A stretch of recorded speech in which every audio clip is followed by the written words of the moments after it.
Bonjour à tous, bienvenue pour ce dernier Mark Stock dédié à la révolution du deux roues.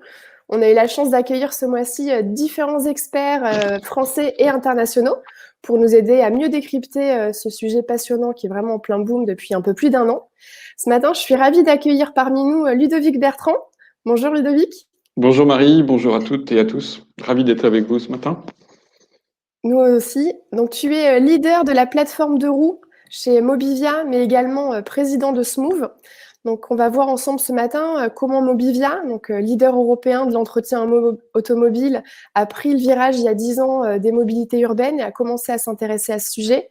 Et puis, on va voir un petit peu également ensemble sur quelle partie de la chaîne de valeur Mobivia et ses projets interviennent. Et aussi, nous allons parler de la consolidation du marché.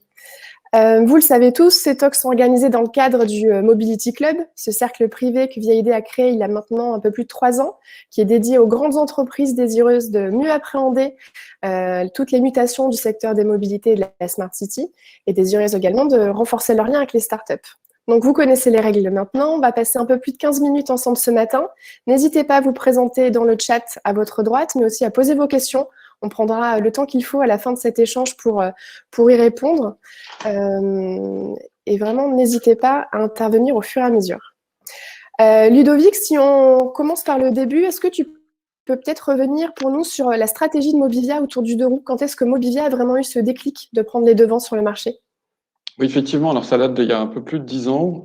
Mobivia, dont le métier historique est la réparation et la maintenance des véhicules automobiles, s'était intéressé aux nouvelles mobilités il y a déjà 10 ans. La fondation de Vieille Idée pour investir, incuber dans des startups, et aussi le démarrage avec Altermove, un premier grand magasin à Lille pour vendre, distribuer, réparer des vélos notamment. Depuis, il y a eu des investissements dans Smooth, dans Greenon, dans T-Bike, dans Cyclofix, aussi le développement de la marque Westral pour les centres auto Nord Auto, pour faire un complément d'offres vis-à-vis des automobilistes qui veulent se convertir aux micromobilités. Donc ça, c'est l'historique.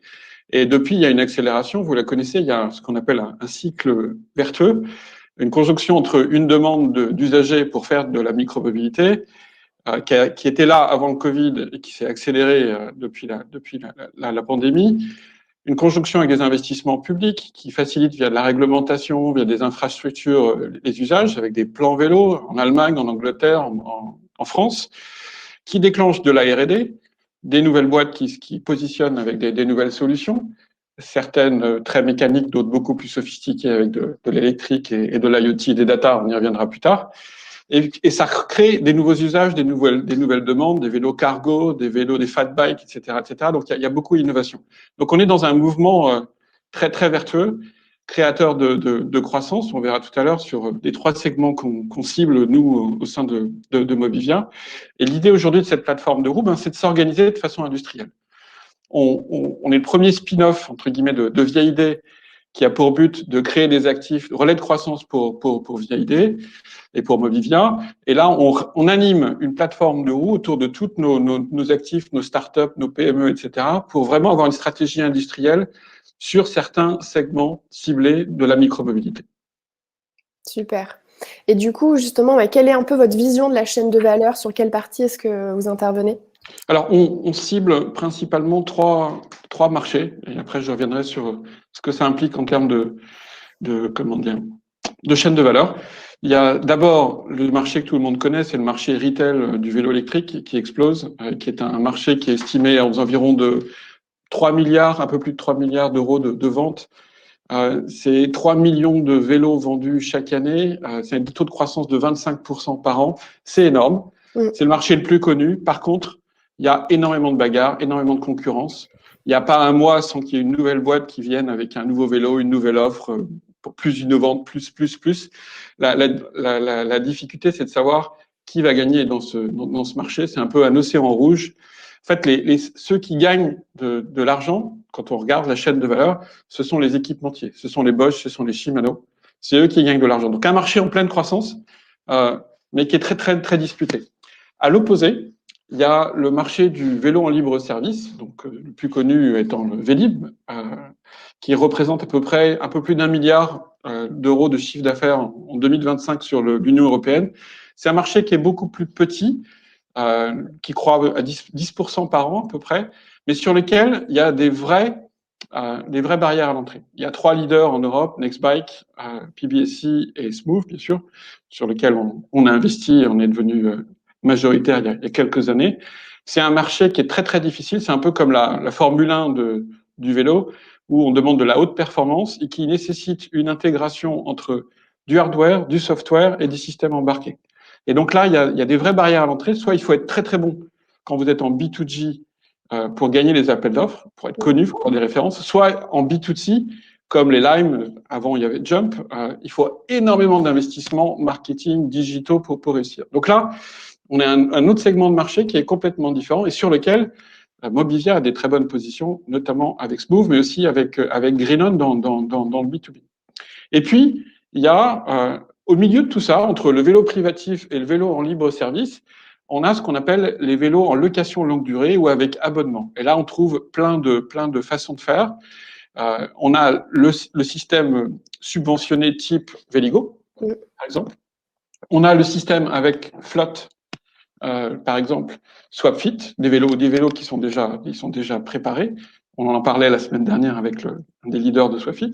Et puis des vélos plus de sur mesure, les vélos de fonction. Là, il y a plusieurs boîtes qui se positionnent aussi. C'est un marché qui est en pleine émergence, en pleine transformation. Là aussi, plus d'1 milliard d'euros, donc très conséquent. Mais les modèles économiques sont pas encore complètement trouvés.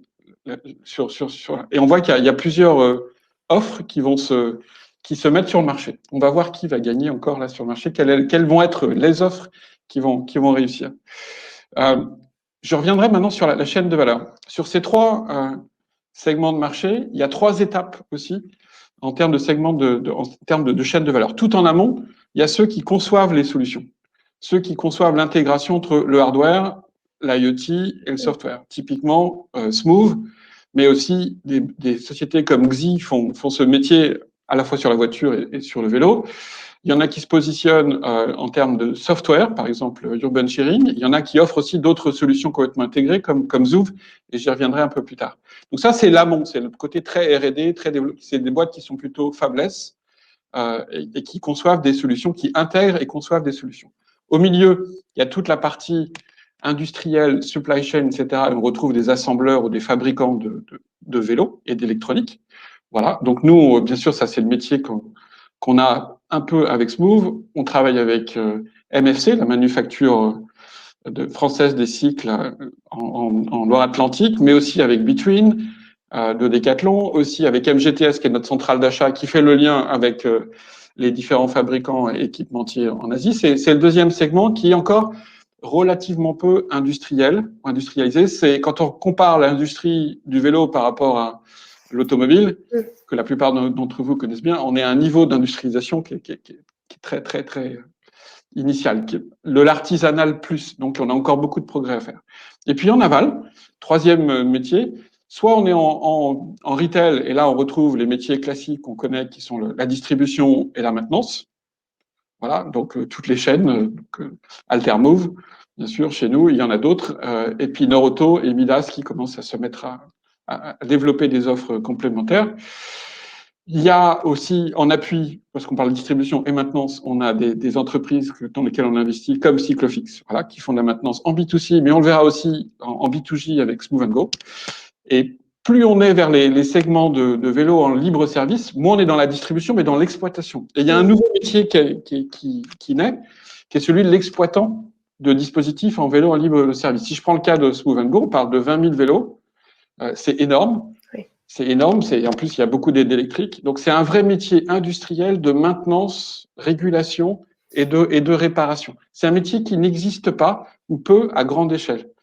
Et on voit même que les exploitants classiques de bus et de métro ne savent pas encore complètement maîtriser ce métier. Il y a une différence entre l'exploitation des bus ou des métros et celui des micromobilités. Il y en a deux. C'est un, vous avez énormément de véhicules, d'accord ? On parle de plusieurs milliers de véhicules. Et en plus, à la différence du métro ou du vélo ou du bus, vous savez pas où le vélo atterrit.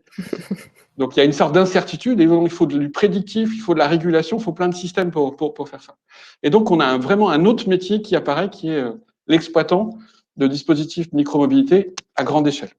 D'accord. Et nous, alors, pour revenir sur nos trois segments Ouais. du marché, on se positionne très fortement en amont, donc sur la R&D, l'intégration des solutions. On se positionne, bien sûr, avec des partenaires, parce que c'est pas notre métier de fabriquer des vélos pour avoir cet assemblage de ces solutions. On a investi dans l'exploitation avec Move & Go, mais aussi en Finlande et dans d'autres trucs. Et on expérimente plusieurs formats avec Altermove, avec Norauto et d'autres sur le retail, qui est un marché, comme je vous le disais, qui est plus, qui est plus compliqué, qui est beaucoup plus compétitif. D'accord. Notre stratégie de base commune, c'est le vélo connecté, les D'accord. systèmes connectés. C'est vraiment ça, qui est très utile en vélo en libre service et dont les usages vont peut-être se développer sur le B2C. D'accord. Donc, c'est vraiment là-dessus que la plateforme de roue va se concentrer sur les mois et les années à venir. Ouais, exactement. D'accord. Exactement. Depuis ce matin et depuis, j'ai envie de dire, même quelques minutes, il y a une belle nouvelle qui fait les grands titres des médias. On est en train d'assister à une consolidation du marché avec justement l'annonce d'un rapprochement entre Smoove et Zouv. Est-ce que tu peux Ouais. nous expliquer un petit peu ce qu'il en est et le contexte?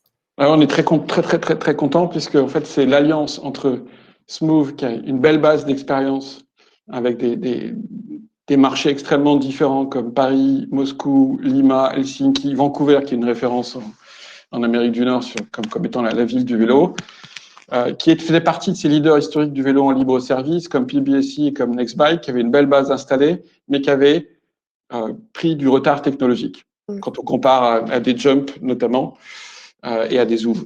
Et l'autre côté, on a une magnifique boîte très agile avec une plateforme technologique extraordinaire d'intégration avec un vélo connecté avec 50 capteurs, de l'IoT, un système d'information, de la data qui est top, mais qui n'avait pas d'accès au marché. Voilà. Et donc, on combine les deux, un accès au marché, une expérience et une plateforme technologique extraordinaire pour devenir le leader européen des micromobilités, bien sûr sur le vélo et peut-être sur d'autres formats. On est très content de pouvoir annoncer ce rapprochement entre deux sociétés pour combiner, j'allais dire, le poids, l'expérience, et donc là, c'est ce qu'on a, mais aussi le meilleur de la technologie. Voilà. Super. Si tu le veux bien, on va prendre quelques questions. Je vois qu'on a une question de Éric Montserron de Bordeaux Métropole qui demande donc, quels sont les services connectés que vous envisagez d'intégrer sur le vélo et le lien avec l'espace public? Alors, en fait, quand un vélo est connecté avec ses capteurs, il permet d'avoir beaucoup d'informations sur l'état même du vélo et ça sert pour l'exploitant type Move & Go puisqu'il a une maintenance prédictive, il sait quels sont les vélos qu'il faut ramasser. Donc ça, c'est énorme et ça permet de baisser ce qu'on appelle le coût total de possession du vélo qui se compose à la fois de l'achat, de la maintenance et des vols et du vandalisme. Donc ça, c'est très bien. Ça permet aussi d'avoir en temps réel quasiment où sont les vélos, quels sont les flux, etc. Et donc de faciliter la régulation. Ça permet aussi aux usagers d'avoir quand c'est votre vélo privatif, d'avoir une vision très comment dire, exacte de l'état de vos vélos, de votre batterie. Ça permet aussi d'avoir des systèmes de comment dire anti-vol, d'accord, des systèmes anti-vol à la fois avant le vol et après le vol, puisqu'on peut avec le simple portable empêcher comment dire, que le vélo, même volé, soit utilisable. Okay. On peut programmer grâce à ça la vitesse ou la puissance du moteur que vous voulez avoir. Donc, vous ne changez pas l'équipement, c'est juste votre portable qui permet de faire ça. Donc, si vous voulez avoir une conduite très sportive ou au contraire beaucoup plus confortable, vous pouvez le faire. Et puis, donc on va avoir des systèmes de guidage dans la ville, etc. Et puis pour les communautés urbaines, ça donne énormément d'informations sur les flux, les saisonnalités, le prédictif. Et donc, quelque part, ça permet à la fois de ce qu'on appelle ranger la ville, savoir où sont les vélos pour pouvoir ranger la ville, mais aussi donner à la puissance publique les meilleures informations pour investir au bon endroit en termes d'infrastructure, de pistes cyclables, de mobilier urbain pour sécuriser les vélos. Et ça, c'est important. Il y a aussi des infos qui pourront être beaucoup plus pertinente pour ce qu'on appelle le gare et connexion. Oui. Et donc, faciliter l'intermodalité qui aujourd'hui favorise principalement les trottinettes, parce que vous pouvez les mettre dans les trains, et pas encore les vélos. Et ça, il y a un gros projet derrière. Et donc, les vélos connectés en libre service vont permettre à la puissance publique et à ceux qui les accompagnent de faire les bons choix. Super. Maintenant, une question de Marina Vernaton qui travaille chez Noos, qui nous demande quel est le plus grand enjeu pour Mobivia à court terme au vu de ces différents types d'acteurs. C'est déjà de réussir, de transformer l'essai de cette combinaison entre Smooth et Zoov pour vraiment aller gagner tous les appels d'offres qu'il y a. Il y en a plus d'une centaine sur les 2 ans à venir. Il y a les JO à Paris, etc. Ouais. Il y a Londres qui vient, enfin, il y a Mexico, il y a énormément de choses. Donc ça, c'est super important. 2, c'est trouver le bon business model sur les vélos en location, longue durée.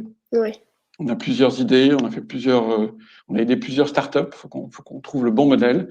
Et puis, troisième équation, c'est l'équation sur le marché très, très compétitif en B2C. On a plusieurs idées, on expérimente, on va tester, on va investir, on va voir ce que ça donne. On n'a pas encore trouvé le bon modèle, mais on espère bien le trouver. D'accord.